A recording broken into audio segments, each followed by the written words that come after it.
Er kishi 30dan oshgandan keyin jiq xo'shalik qilmaydi ekan. Oxiri ishdan tushdim. Tugalmayadi bitirib qo'y. Xo'shaligim ne bo'lay? Ben周末这来一份， 好的， 2岁来一份， 好的， 还一盘花生。 哎，好嘞。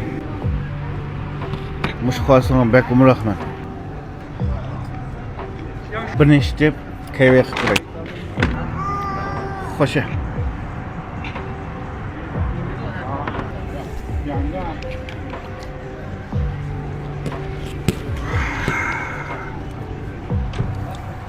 Bir ronkulalla bir kunlik adig'im chiqdi.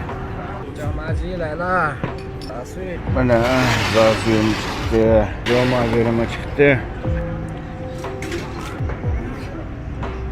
Allah merdan, açıkka. Kendime yakıp gitti. Yo'maverim. Mama da bu bo'lsa bir oddiy xo'shallik. O'tiryapti, erlarning birdan bir xo'shallik. Xo'sha. O'tiryapti erlar. Sinsin.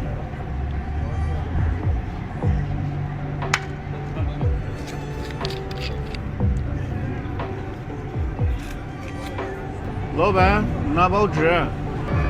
Şükürüm ki iş bile feyz olup kaldı. Şu 30 yaşa kirgen yakın gapilishni xohlamay olib qoldi. Buningdek shashqim qolmadi. Ba'zi gaplarning yurakda qolib qolganini yaxshi ekanligini bildim. Zasuyning o'xshab ketganligini. Oxirgi bir kunni shotay. Bugungi xo'shallik o'sa bishakchi bo'lsin. Xo'sh.